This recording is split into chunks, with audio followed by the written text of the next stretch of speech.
Welcome to Mayo Music. I'm your host, Dan Pulaski. Mayo Music is an interview series where I chat with artists, musicians, and producers about their journey in the music industry. I talk to them about their successes and their failures, and I try to pinpoint the things they did, the steps they took, and the decisions they made to get to where they are today. Today I spoke with Dizzy Wright, a rapper from Las Vegas, who signed with the independent record label Funk Volume back in 2011. Since then, he has put out several EPs, albums, and mixtapes, and has toured constantly with his Funk Volume crew of Hobson and Swizz. His most recent release was an EP called State of Mind, which peaked at number 54 on the Billboard Top 200.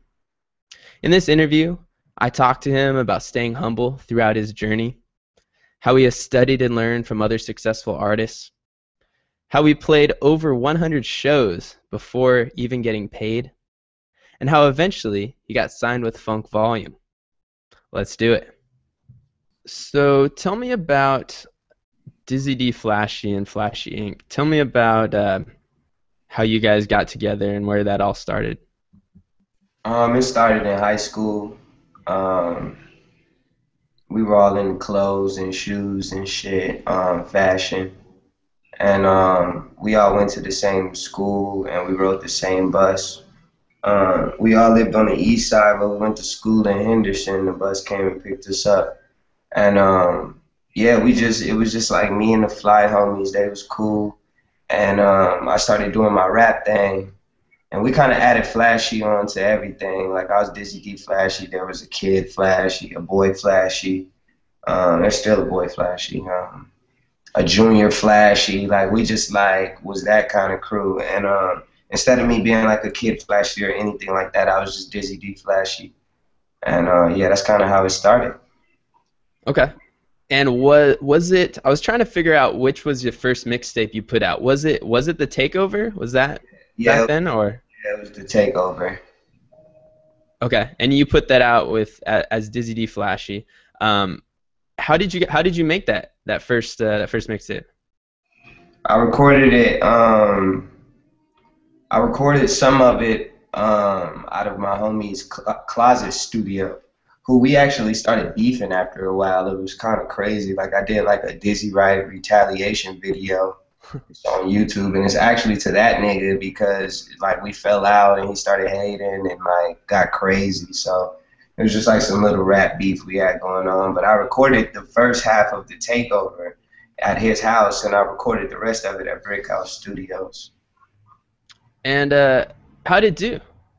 Where'd you put it out on, and what Um, I was actually kind of the reception? I actually didn't put it out on anything but MySpace.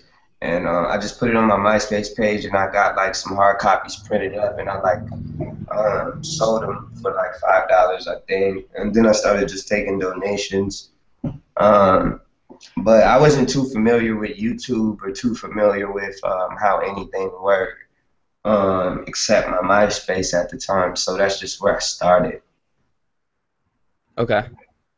And then you followed that up with, was it What Hip Hop Needs, and then Legendary also, Yeah, and yeah, and those are both again kind of in the same time frame. Still Dizzy D Flashy with Flashy Inc. and everything. yeah. Same time. Okay.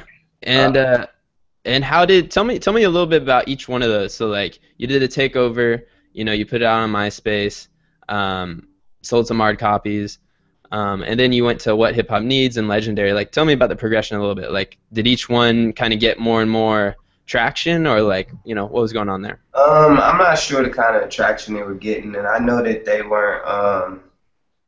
They were really more just because I like doing music and making music, and I was just making a project out of them. Just kind of telling my story and putting my little knowledge into the world. I figured the only way for me to get better was to constantly keep doing it. So what hip hop needs, like I had the vision, but I wasn't fully ready for everything that I was trying to attack. And but I was just being, thoughtful. And then Legendary is just like like I wanted to be the first person from Vegas to do it. Like I wanted to be the first person from Vegas that kind of like put the city on the map. I wanted to be legendary. Like I had the mind state real early. So you know, I just did my little music based around that. But you know, with every project, people started taking me more and more serious. You know, like they were just kind of like, okay, this kid is really like making songs. Like, you know, I just wasn't making like party records. So I thought people thought that that was kind of cool, and like, you know, what people would tell me and shit. And then people like I started inspiring motherfuckers like real early, and I thought that was super cool. So I just kind of started moving based off of that. Okay. So people were feeling it. Like people were like saying, "Oh shit, like, something's going on here." Like, each one progressively a Yeah, little bit yeah. better. People would just say, you know, I could, you know, I knew I wasn't no JayZ, but people made me feel like I had potential, and that's all I needed. Hmm. Were you is this also when you were putting out some of those YouTube videos and stuff, like the freestyles, or did that come later? That came a little later. Okay. So those were the first three you released as Dizzy D Flashy, correct? Or was there a fourth one or no? Um, no, I think after that I switched my shit to Dizzy Wright. Okay. Okay. So overall for those three mixtapes, what did you was there anything you learned from those first three that kind of changed how you approach things moving forward at all? When I was just becoming a man, you know, I didn't start it. I had a daughter on the way. You know, when I had a daughter on the way, it kind of changed everything up because instead of just trying to hustle up money to take care of myself, you know, I had to prove to my baby mama and to her family that I could be a provider and a father, you know. And I wanted to take on that role, so it required me, you know, making some adjustments. So I didn't make a lot of adjustments in my music. I just slowly started getting better with telling my story. Okay. So the transition from Dizzy D Flashy to Dizzy Wright wasn't a change in music style, or was it a little bit? Nah. I mean, well, Dizzy D Flashy did all kind of music, just like I mean, Dizzy Wright does all kind of music now. But it's about what's in. Like when I was in high school, jerking and you know that kind of music is what was in for us. And so I played a part in that because nobody in Vegas was doing it. So I was like, shit, I might as well be the first to tackle it, you know. But I also did really deep music. I did freaky music. I did conscious music. I was all over the place. You know what I'm saying? Because I like it all. So I never boxed myself in. And then when I took the D Flashy off and just started going by my last name, it's just because I was growing up and becoming Mhm. a young man, and I just, you know, I didn't want people to hear Dizzy D Flashy and think of like a little kid, you know. I wanted people to take me serious, so I just said I'm just use my last name and just kind of refresh my shit. Very good. Well, then let's hop into that. So your first mixtape as Dizzy Wright was Soul Searching. Um, how was that different than your first three, Um, or was it? it was. I mean, soul searching was just at that time. Soul searching was definitely a hard time. I was soul searching, real life soul searching. Getting ready to become a father. Dealing with meeting my daddy, talking to my daddy for the I hadn't met him yet, but like my daddy got out of jail um, after 19 years, and talking to him on the phone and like regaining that relationship and having fallouts with my mom and just like everything that I was dealing with as a person, you know what I'm saying? And you know, anybody that has a baby know that pregnancies is that pregnancy process is difficult, you know, because you have to deal with all of a woman's emotions, and because their body is changing and you know they're going through everything that they're going through, they kind of don't give a fuck about what you going through. So I went through a stage where I was just kind of like solo dolo, you know, and soul searching just came from that like real stressful place, and I was still able to be positive, you know. So it was all about being positive through a stressful time without having nothing at all. And yeah, it came out dope. Gotcha. And now that one or that mixtape, you put it out and then it got signed to Blue Stars. Is that correct? Nah, I put it out and like I wanted to go the independent route. Hmm.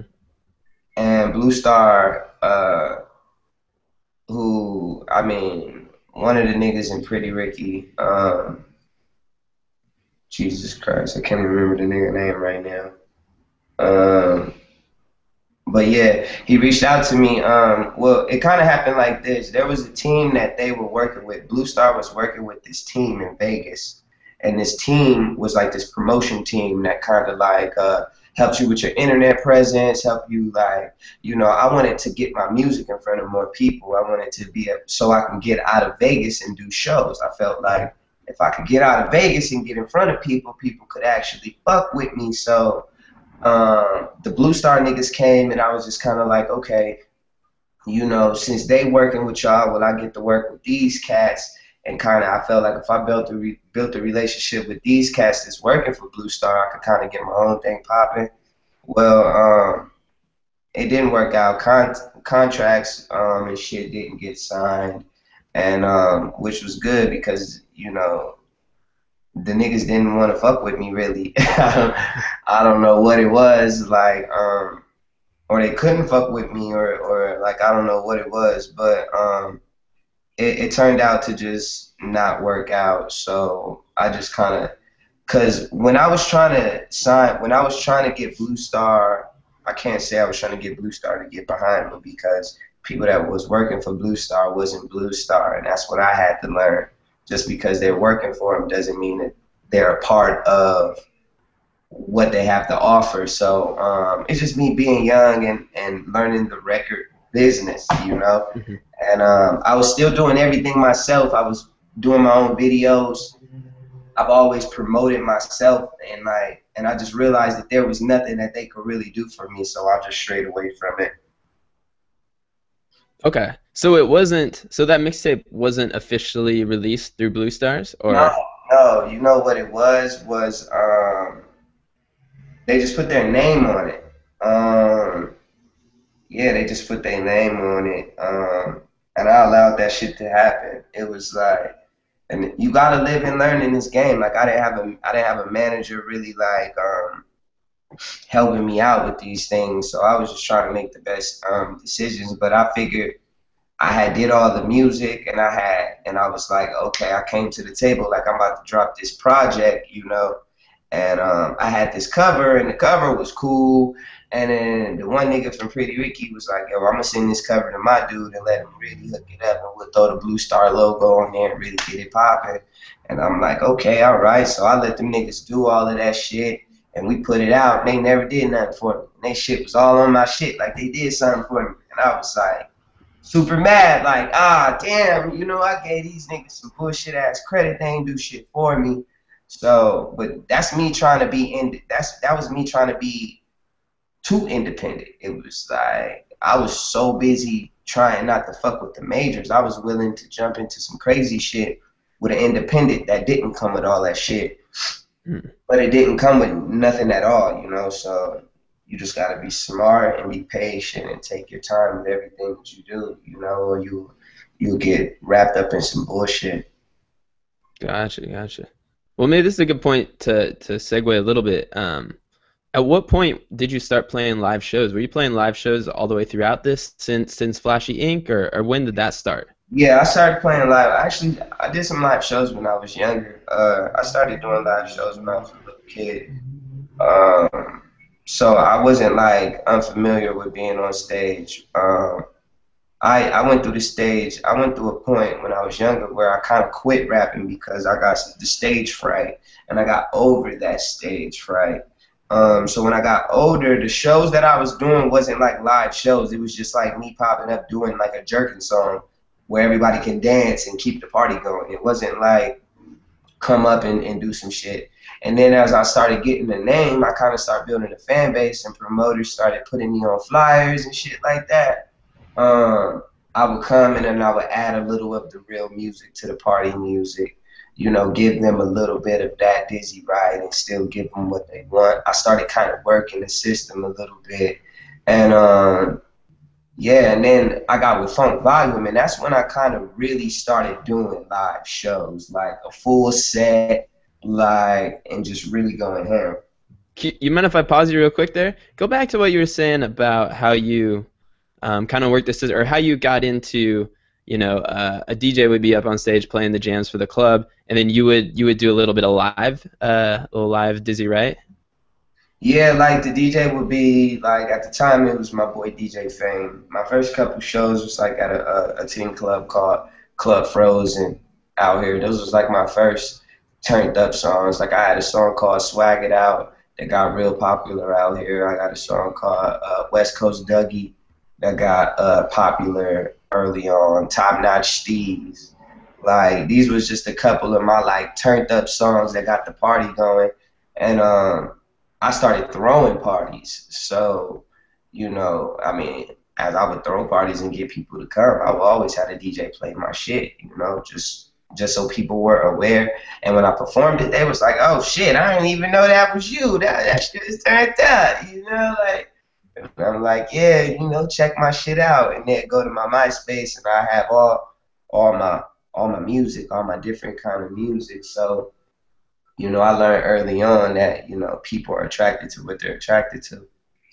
That's cool. So you were able to hop into, like, these clubs, do your own stuff, and then say, "Oh, by the way, I'm throwing a party next week. You guys should come to that too, and it's gonna be all me. My DJ, all that stuff." Yeah, yeah. My party started getting real cracking in high school. I was like, I've always been a popular kid, man. Like, I've never had no problems, like, making friends, and I've never, like, went out my way to try to make no friends, and that's probably why I've always just, you know, been that dude or whatever. But I just never wanted to be like nobody. You know what I'm saying? Like when nobody was throwing like parties at the club and the club was there, I was like, instead of just straying away from that, let's utilize that. So I got with the owner there, and it became like my little job. Like I had 2 weekends out the month, and I get breaded up off that, and Hmm. like at the same time I be promoting my music and all kind of shit, my MySpace, whatever I had to do. Cool. All right, let's talk about Funk Volume. Um, Tell me about how that relationship started, kind of from day one. Walk me through. When did they take notice of you? Was it Soul Searching that they saw and kind of looked at you, or was it something else? Mm, I don't know. I don't know what they saw. I guess somebody posted something on Hobson's page, one of my videos, and Hobson thought it was dope and showed Dame.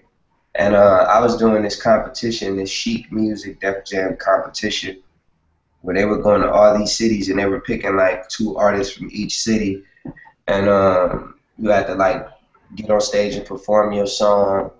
And yeah, they kind of like chose two people to go to California and perform in this big ass 5-story mall, and with these judges and all these people and shit.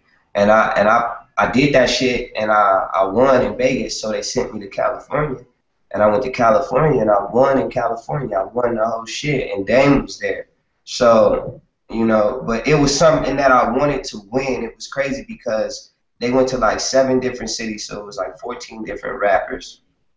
And the two rappers that they picked for the very finals, we were both from Vegas. So either way, somebody from Vegas was gonna win that shit.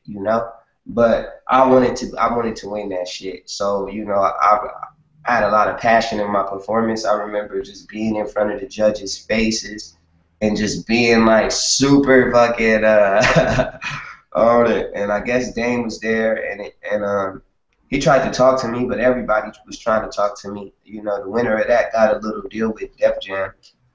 So I really wanted to see what Def Jam had to say or whatever.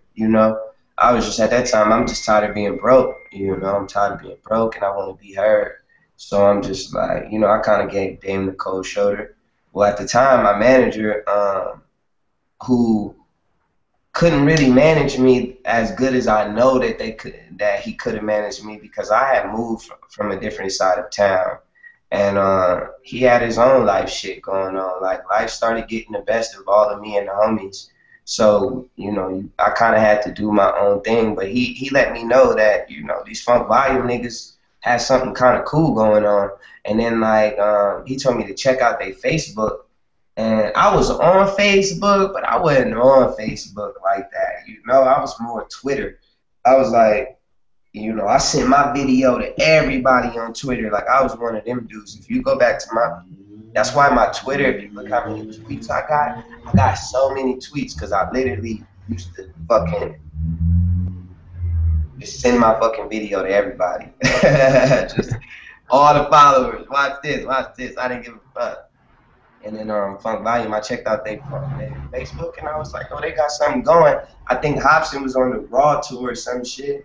And I was like, oh, this nigga really traveling, like he doing his thing. Ain't that some shit? And yeah, I ended up having a show in Hollywood, and Dame came out to the show, and it was another successful show for me. We ended up talking and shit, and they told me like you should come to California and just get the vibe of the other artists who was Hobson and Suez at the time, and the DJ, and just get that vibe. So I went out to California and shit, and I got in the studio with DJ Hopper.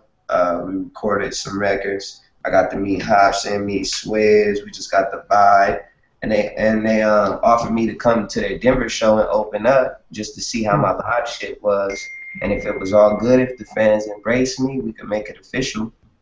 So they announced me on Funk Volume at the Denver show, and it just turned out to be really cool. Cool, cool. Just to rewind just quickly, the sheet competition. I know I read a little bit about that. Were you doing a lot of competitions like that, or was that just kind of a one-off thing that you just did? I had done a few competitions, like I did 106 in Park while I Wednesday. I won that shit the first time. The second time I lost by 1%. I did another little competition in New York, and I won fan favorite. Um, it wasn't like I was looking for competitions. Just if they came to the table, I attacked them. That sheet music one though was funny because I didn't know that was a competition. Another rapper in the city was kind of trying to stun on me or whatever. He sent me a text message and was like, he was opening up for YG because YG Tooted and Booted had just came out. So YG was kind of like on his shit. So he was like the special guest at the time. And fucking, yeah, he kind of stunned on me and was like he on his Def Jam tour with YG, he opening up and shit. And I'm like, what? I'm like, how this nigga get? I'm like, how is this nigga on a tour? Like, no way. I'm like, so they said the show was up at the mall. I went up to the mall to see. I'm like, I'm gonna go up there and see this nigga. And I went up there and it was it was a motherfucking competition. I was like, this nigga stunned on me. But I got that. so I didn't even know it was a competition, and I was like, you know what? I'm about to just get in this shit, and I got in that shit and won the whole thing on that podcast. So from the sheet competition, you were offered some sort of Def Jam deal, from what I understand. But you turned that down and went with Funk Volume. What played into that decision, both turning down the Def Jam and then eventually deciding Funk Volume was the right fit for you? Well, Def Jam didn't have a deal for me. They just had a deal on the table for somebody to take. You know? It wasn't like they liked what I had going on or they like researched what I had going on. I just happened to be the one that wanted all. So whatever was on the table is what they offered me. They were kind of looking for like a new Kid Cudi, and that wasn't nothing. That wasn't what I was trying to do. Like, I was trying to develop as an artist, and I wanted my fans to grow with me.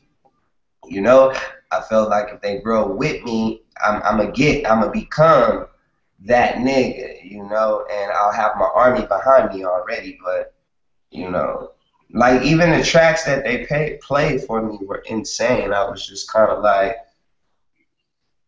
I would never go that route. So it instantly just wasn't for me. So it wasn't. I kind of at the time felt like, man, you did all that shit, you won that whole competition for nothing, like like because really don't nobody know about that shit. Like, Yeah. let's not talk about that shit, you know? So it wasn't like nothing to be like it made me feel like I was better than anybody. It really just made me upset, you know? And then Funk Volume had the platform for me to be myself, for me to put the music out the way that I wanted to put it out and tell my story. Like I wasn't trying to put out no hit records. Like I need to tell my story first. And Funk Volume allowed me to do that. Okay. Now let's go back to Vegas a little bit. Um, did you think there was any advantages to getting your start in Vegas? I mean, I know a lot of artists, move to LA or move to San Francisco or move to New York, because they think it's really going to give them a head start to where they're going. Did you ever consider doing something like that, or Yeah, did you see a lot of advantages of starting in Vegas? yeah, I definitely was gonna move Vegas. Even after high school, I was talking about moving. Cause Vegas is disadvantaged. Like they don't support hip hop out here. Like even Meek Mill just tweeted about it yesterday. They don't support hip hop out here. If it's not on the strip, they won't support it. And it's like, and I understand it because people in Vegas, a lot of people out here have something to prove. So artists come out here and they have a concert and it becomes a black event, and niggas don't know how to act. Somebody's getting hurt, and like niggas can't be trusted out here to the city, and we don't have nothing, and that's because it's not run properly. It's like they don't give a fuck, so they'll allow niggas to just do whatever, fuck each other up. And yeah, so it's a disadvantage. Like the only way to really get recognized is to go perform at parties where they're actually people gonna be instead of that live in Vegas instead of the strip, which is fucking universal as fuck because it's so many tourists on the strip and so many people come from out of town and be on the strip, you know. So a lot of people, you got your stages of things where you go out on the strip and try to get your money out of tourists. That shit doesn't work. And then you just got like you know, the big shows where if you build a little buzz, you could maybe open for somebody on the strip and do your thing. And you still got to know how to put on a show, and we don't have enough shows being put on in Vegas to really know how to put on a show. Like I had to literally be out the city and watch Hobson and Swizz really rock a fucking crowd to know that I really wasn't rocking a crowd. Like I'm really just like not rocking a crowd. Like I had to go out the city and see these other two niggas with a completely different fan base to really learn how to rock a crowd. So Vegas is a very disadvantage because in New York, you can go watch somebody rock a crowd. In California, you can go watch somebody rock a crowd. Atlanta, same thing. Like there's little shows for you to get that real hip hop feel. Out here, we got our underground battle scene where you can go watch somebody get their head bit off, and that's about it. Like that's about it. I mean, so would you recommend? I know we talked kind of about Vegas specifically, but like an artist, say I have some friends like in Sacramento. I mean, would you say, go for it in Sacramento, or like do you recommend them going to a bigger market like LA or San Fran, to have that just like Well, you so go many shows that they can get involved with? you go to a bigger market, you take the chance of blending in with everybody. Where you're from, if you can make yourself stand out where you're from, you'll stand out, period. It might not be as fast as you want it to be. Like, I don't feel like I fully get the credit that I deserve, not that I deserve any Michael Jordan credit or anything, but I know that later down the line, people will praise all the work that I put in, and you just got to keep going. I feel like people don't know before somebody does something great, they don't know that they're going to do something that great, you feel me? Until it kind of just happens after a while, like, and I think if you got good people around you and you soaking up game and you like taking the steps that you need to take and like not trying to rush anything, you can do anything. You know what I'm saying? Like, but kids want things too. Okay. Like, they talented and they want all the money, or they want all these new clothes, or they want all like, or they want motherfuckers to respect them at the shows. Like I never asked. I mean, I literally my mic didn't work for my first 20 shows by myself. It's like you get played out like a chump, but you gotta kind of understand that that's kind of like beginner stages. You gotta have faith that shit gonna be right, that you gonna be able to get that JayZ mic and be able to and they hear it all, So it starts with faith, really, Hmm. You said it was 20 shows before you felt like you were really getting I don't know what's the word, respect, or like you weren't. Well, What do 20 you mean? shows before I felt like I had my mic work good enough for people to hear me clearly. I felt like I did a lot of little fucked up shows, where it's no way I got my point across because people couldn't fucking hear me with the quality of the mic and the quality of the show. Like, I mean, I was doing shows wherever. I was like, yo, if they young, I could get them to fuck with me. That's how I felt. Like, I just want niggas to know my name. I'm like, I go shake it up with niggas, I leave. I know I didn't get paid for my first 100 shows, for sure. I never asked for money for a show. I never got paid for a show until I got with Funk Volume, straight up. And I had did hella shows before that. I never got paid for a show. I didn't even know what it felt like to get paid for a show. Let's see. I want to talk about that. So I know a lot of artists. I don't think they play enough. I don't think they perform enough. How many shows would you say you were doing in this time? You say you did 100 shows before you got paid. How many of those were you doing? Like one a week, two a week? Like what was the time frame, or do you have Um, any guess? every week, I don't know how many times a week though. I was still in school at the time, and when I got out of school, what I started doing was catching the Greyhound. I started doing retarded shit because a lot of these shows you don't gotta do. You don't have to do all those little shows.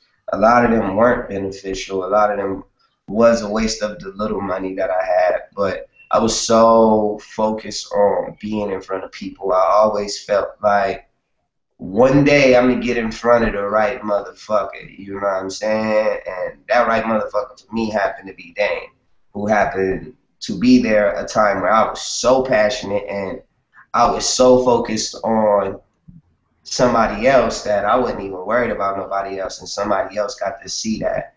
And yeah, Because you were ready. That was show 101.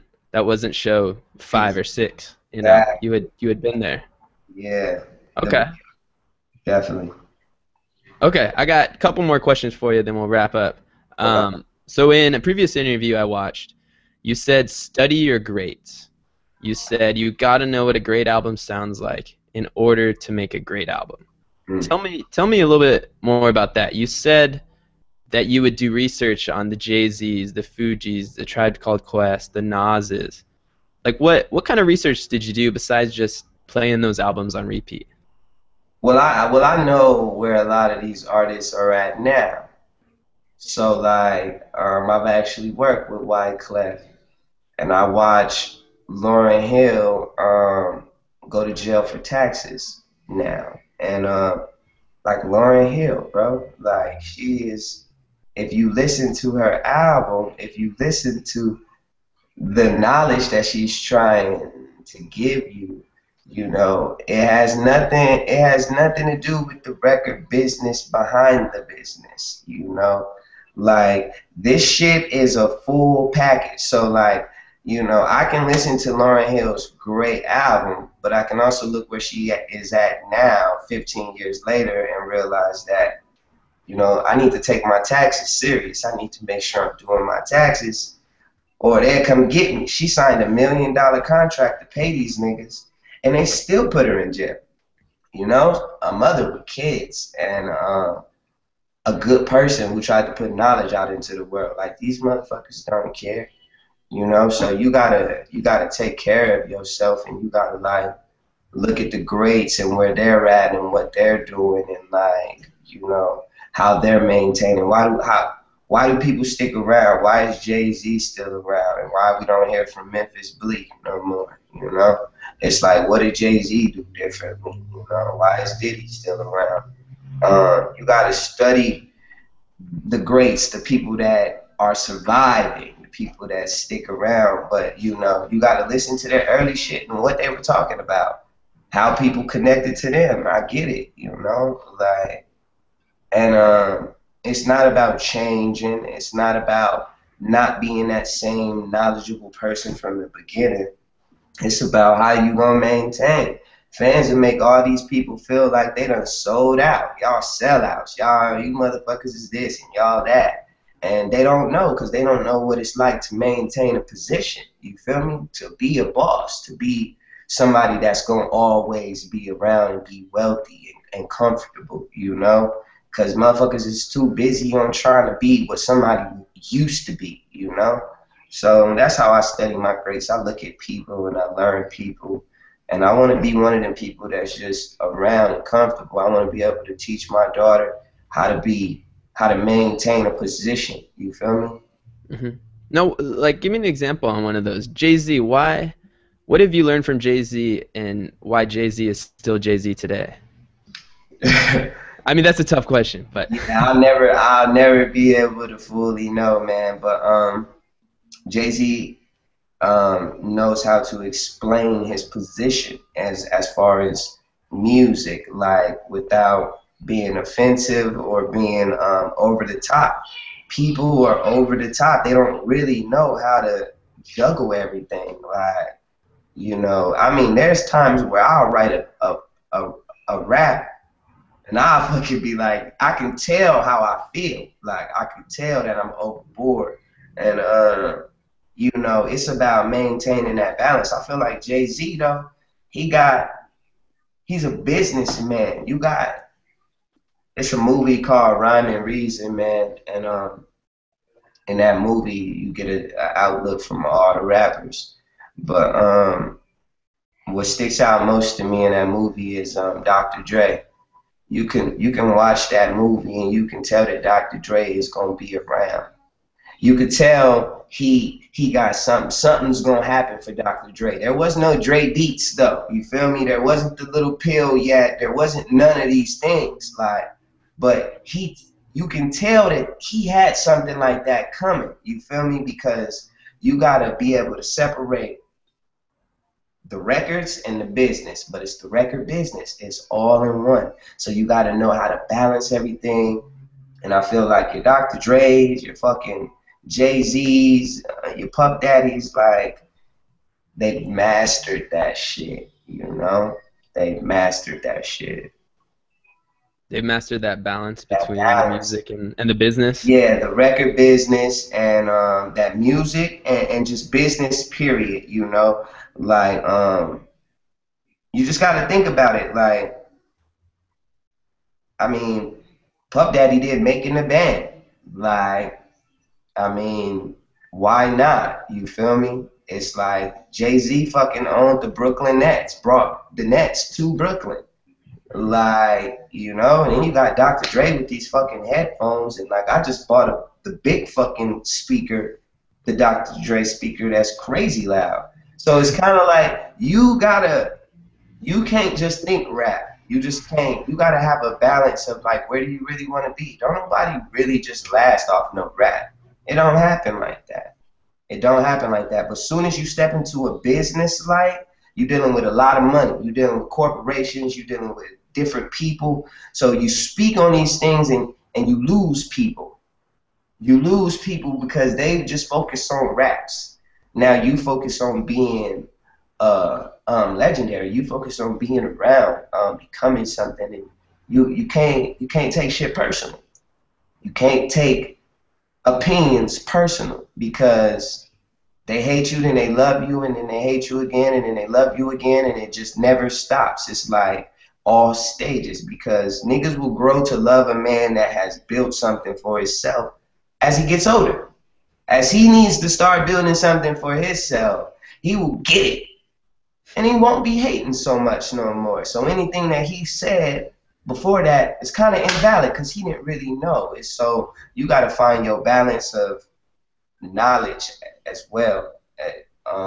Knowledge and criticism, you know.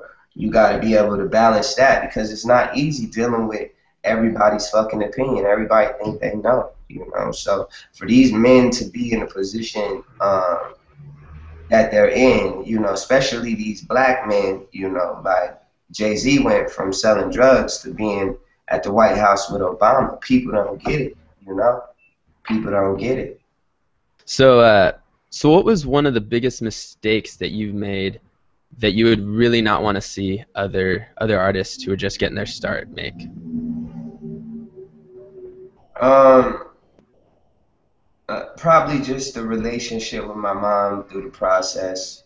Um, you know, I'm a positive dude because I was angry for so long, you know, just dealing with a lot of shit and holding a lot of shit in. And I had a lot of that anger towards my mom or whatever because I've been struggling forever. You feel me? Like it's been a nonstop. So I would just, you know, if anything, I would just want every kid to want to have a good relationship with his mom. You know, treat your mom nice and be respectful to your mom. You know, my relationship with my mom has grown a lot. It's still not where it should be, but you know, I had my share of really going through problems with my mom where I could not fuck with her. You know, and that's probably just it. Like other than that, I've always tried to be real with myself. You feel me? Like everybody got to be real with themselves. There's certain shit that I don't do just because I'm real with myself. Like you know, I'm not trying to be sitting in a box blaming somebody else for my problems. You know. Now, is there something specifically, kind of on the flip side, that you've done really well throughout your career, or one specific thing you did well, um, that you think other artists can say, hey, like Dizzy did this, I can do this too, kind of thing? I've been humble about everything. I've been humble about every blessing that I've received. Like everything since day one has been a small win, you know, everything, and it's made me different than every other nigga, you know. I don't, I don't allow things to get to my head at all, you know. The importance of life to me is just, you know, being comfortable and happy and being able to love and teach love, you know. Like I'm not really here to stun on nobody or be better than nobody. And through my career, I've always been that dude, you know, always trying to let people know to be humble about your blessings, you feel me? I just feel like just as fast as they can be given to you, they can be taken away. Cool. All right, Dizzy. Well, thank you for coming on, and I appreciate you doing this interview. Yo, thank you for having me, man. This was a cool interview. Very cool, man. All right, take it easy. What's up, man? Peace.